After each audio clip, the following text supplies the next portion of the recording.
Afternoon, everybody, and thanks for tuning in. John Kelly, profile here, and welcome. Welcome to a really strange show today. And these are the allegations that are out there. Remember, everybody's innocent until proven guilty in a court of law. And this is about a social worker that's been running amok, from what I could see. Again, they're allegations. I am also a social worker. I want you to know that straight up front. But this social worker is a female. Her name is Payton Shires. I call her the anti-social worker because I believe she's an alleged predator. She's innocent until proven guilty, as I said. Today, the power is going to be in your questions, because I think you may have a lot of questions here, and I think you should have, especially any of you that are in therapy or thinking about getting in therapy, okay? I believe that this social worker, and I want you to comment on this, this is my own opinion, was involved or thinking an awful lot about self-gratification and having power and control and sexual gratification over this young 13-year-old boy.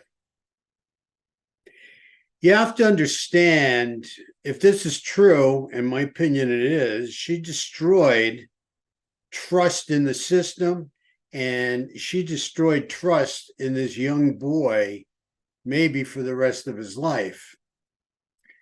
You know, she destroyed trust in women therapists in general, or could have. We don't know. We're going to have to wait and see, because a lot of clients or would-be clients that are watching this story unravel and unfold are going to have quite a few thoughts, okay? I believe she destroyed trust in women in this young man. I think that's important.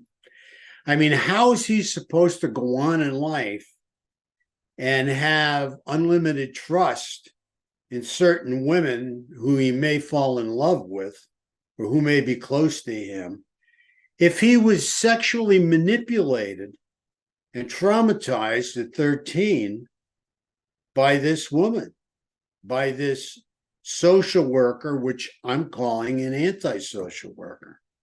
So the questions are, you know, how does he go on and have trust when somebody that's supposed to be helping you and looking out for your well-being and care and is supposedly concerned and supposed to have care for you and take care of your emotional problems, help you work through your emotional problems, okay? I mean, how are you supposed to, you know, be able to have trust after you go through something like this? You know, when I look at Payton, the antisocial worker, I'm looking at like pathological narcissism. I think she should have spent maybe less time on her schoolwork and maybe more time on the couch. A lot of my colleagues out there know exactly what I'm talking about. She should have been in psychotherapy herself, and maybe she was, I don't know. But the bottom line is, we're going to have to wait and see what all comes out. You know, her pathological narcissism, I believe, and again, only my opinion, I'm not diagnosing her, is focusing on and looking at what she accomplished. She came right out, I mean, and talked about, and it's in the newspaper, that she owns a house, has 3 dogs, got engaged, has a 1-year-old son, all by the age of 21. Well, she can add predator to that list now. She's also a predator. There's no question about it. She has taken sexual advantage of a young 13-year-old boy. And it doesn't get much worse than that. The other thing that I I wonder about the victim's fear and trauma. When Payton talked about and came over the house supposedly with a gun. Again, a lot of these are allegations. And I wonder if the young boy has trauma because he was so fearful that his mother would be killed by Payton. Because Payton said, "You ruined my life. I'm going to come over and get even with you." I think she may have said, "I'm going to come over and shoot you or kill you," or something like that. But I don't know for sure. We have to go back and look at it. Okay, what exact words she used, but she went over there supposedly with a gun. Those are the allegations, right? So what's this young boy supposed to think? Is it his fault? Is he blaming himself because he's 13 and this 24-year-old woman who is supposed to be a professional therapist who's focused on his care and concern, is on her way over to the house to shoot and kill his mother and is carrying a gun? Okay, those are the allegations that are out there. After all, Payton went to his house, as I mentioned, to do harm. She wasn't playing around. She was very angry. How could you destroy my life? I'm going to lose everything. You should have thought about that earlier, Payton.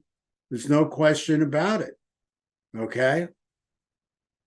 I mean, just unbelievable.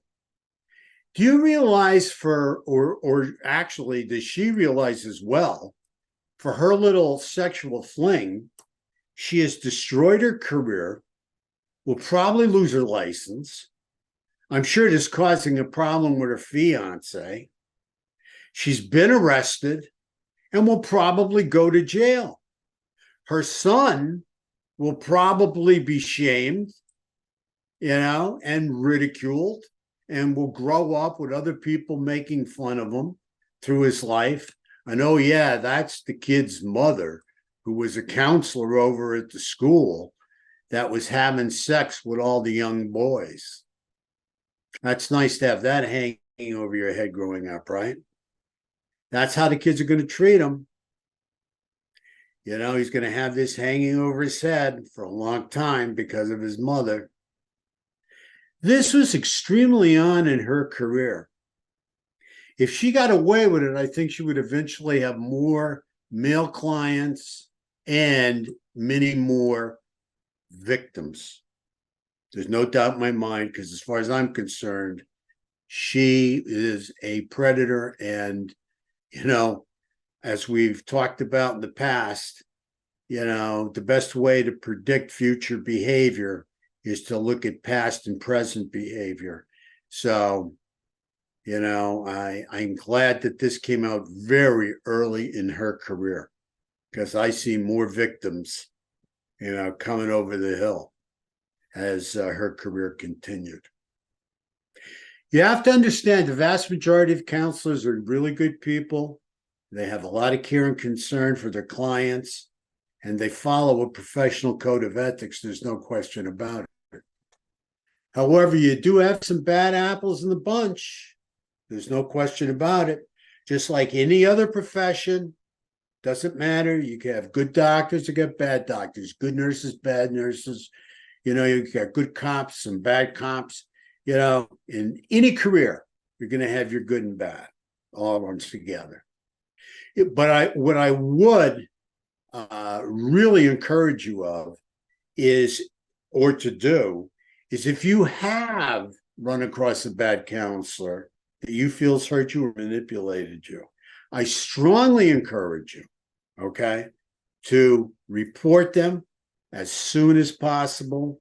I would suggest you report them to the police, or you report them to their board, their licensing board, whether it's the social work board in the state or whether it's psychological or psychiatric board in the state. They all have to belong to a board that's issuing a state license. With that all being said, I think there's going to be more reporting on this, and I want to keep you informed. And this is very close to my heart because, as I said, I am a social worker. So right now, the most important thing is for you to focus on yourself and take care of yourself, and have a great day out there. Thanks for tuning in. And until we see each other again, God bless.